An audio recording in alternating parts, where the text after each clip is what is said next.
How's it, guys? Welcome to stage 4 of the Absa Cape Epic, and I've got the master of the tepid takes. The tepid takes. Yeah, Oh, you want a tepid take from tepid here? take. Anneke Langford going for 3 crashes this year, trying to one up her. Today, trying to one up yesterday's effort. And Keegan Swenson going for the stage win, leaving Matt Beers in his dust. Don't say I didn't warn you. Apparently, Annike's running the cross-country tyres that have very little grip on the front wheel, and that's could be a reason for her crashing. Everybody's doing that. It's her. I love your work, though, Anneke. You're a phenomenal athlete, and it's good to have you racing again. Stay on your bike. That was Jason Bull, ladies and gentlemen. Video.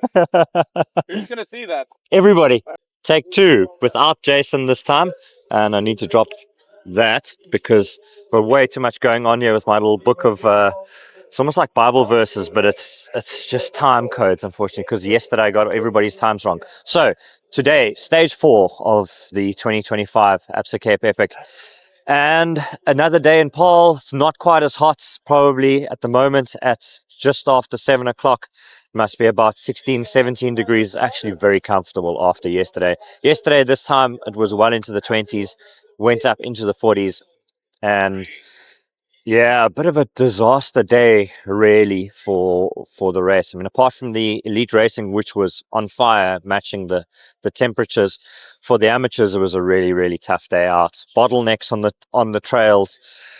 This has long been an issue of epic riders, is the technical proficiency of a significant portion of the field that are very fit, climb very well, but then struggle on the descents. And it's very much like a traffic jam on a freeway or on a road. As soon as one person breaks, that concertina's back through the field, and then suddenly the person in front who's just touched the brakes slightly, 10 riders down, it's a complete standstill, and the 11th person is walking because they've come to a complete stop. So yeah, that is just one of the things that happens at the Epic. And as the race has got more technical, you feel that the technical proficiencies of the riders will have improved. And it has, but it hasn't quite improved enough, I think is the fairest, kindest assessment of that. And then also the other issue being the extreme heat yesterday. So the race was cancelled at Waterpoint 3 at about half past 2. The riders that got pulled off the course there, or evacuated from the course essentially there, have been given 80 minutes onto their times. The riders that were stopped at Ridgeback Wines between Waterpoints 2 and 3, they were given 3 hours onto their time. But they were all starting today. Anybody that withdrew before those points, they unfortunately are out of the race. So there's definitely some controversy there, and this is a story that will obviously rumble on social media and on Bike Hub for a while. But it's just one of those things. Like, there's definitely things that the organization could have done better. They definitely could have anticipated the heat more. Running out of water at water points and things like that is obviously, that's a major issue. But aside from cancelling the race in its entirety yesterday morning and just saying it's too dangerous to ride, the sort of shortening the stage was all they could do, and then calling it off when it got too bad. But maybe that decision should have come earlier. But these are decisions made in hindsight, are obviously very easy. Back at the front of the race, though, the racing was absolutely on fire yesterday. Tristan Orkea and Marco Hubert really took it to the guys. Great to see a South African team doing so well. I think there's obviously a little of disappointment that Matt Beers hasn't been able to exert his usual dominance on the race. Keegan Swenson just not being at the level that he needs to be at for that.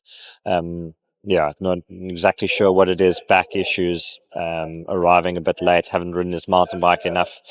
Sort of been gravel conditioned, endurance conditioned, but not ready for the ruggedness of this year's race, perhaps. Anyway, they lost 14 minutes yesterday. Speed Company Racing, or ORBEA Leatt Speed Company Racing, they lost 15 minutes. Both those teams pretty much out of the general classification shake-up now, even though Speed Company are still 8th, but they are 20 minutes down. Outride Toyota, Songo are 11th or 12th, 23 minutes down. Both teams kind of need to recover as much as they can today and tomorrow, and then try to go for stage wins in stage 6 and 7. It's best that they can realistically hope for in the race. Matt has apparently said he's keen to help. Travis Stedman and Johan van Sale, who had a really good day yesterday. They were 10th yesterday. So if Matt can lend them some firepower, maybe the Toyota Specialized boys could move up, which would be really cool for them. Right at the front, Scott Schramm, Villiers Victoria, took it to the line yesterday. Sprint finish. Marco and Tristan really tried. They went from about a K out, but got swallowed up and overtaken with 500 meters to go. They were third on the day and move up massively.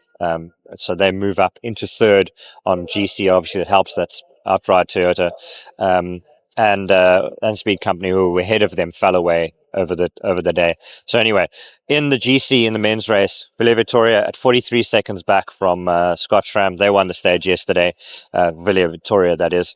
Imbuko at 9:49, and then it's pretty close behind them. ORBEA, ORBEA are at 12:38.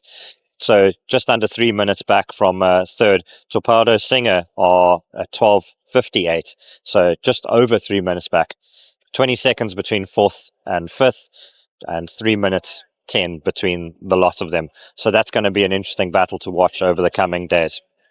In the women's race, Toyota Specialized won the stage again by over 4 minutes. But as Jason mentioned, story of the day there, Annika having 2 falls. The second one was pretty hard. Looks like she bruised her ribs. She looked uncomfortable on the bike in the latter phases of the race, and looked to have lost her confidence on the single tracks as well. Walked a couple of times, dabbed a couple of times, which is very unlike her. Vera Lauser and Alexis Sakada sniffed blood, smelled blood there, tried to go for it, but when it opened up again on the gravel road climbs, Langvat and Sofia Gomez Villafant just had too much firepower again. Still managed to get away, but we'll see. Today might be all right. See Queen Stage tomorrow, how those injuries are holding up and how Annika's confidence on the trails is holding up. If Efficient Infinity SCB SRAM could put pressure on Toyota Specialized, maybe the women's race could change in a big way. The other great story from the women's race for the South Africans yesterday, Titan Racing, Safari Essence, Honeycomb, Bianca Hall and Hayley Preen had a stormer day. They rode their way into third on GC. And even though they're 26 minutes down on the lead and probably won't feature in the battle for first and second, regardless of what happens with Annika and Sophia, riders having to carry bikes around this race village because of thorns. The rider just went past there if you're just listening. So 26 minute down, but they have a 13-minute buffer on Topado Kenda FSA, who have not finished ahead of them on a stage yet. So that could be crystallizing their third place on the women's general classification. But now the hunt for them is to maintain that, maybe push for a second on the stage, and then see what happens over the rest of the week. Other teams in the women's race, the MAP team seem to be riding their way into it. They're an hour down on GC, but doing better and better every day. Buff Megamo, 2 bad days in a row there for Rosa van Dorn and Janina Verst. So let's hope that they can come back into it as well a bit more and mix it up and add some spice to that women's racing, because it does need it, unfortunately. Anyway, that's it for today. Thanks for listening and watching, and chat tomorrow. Cheers.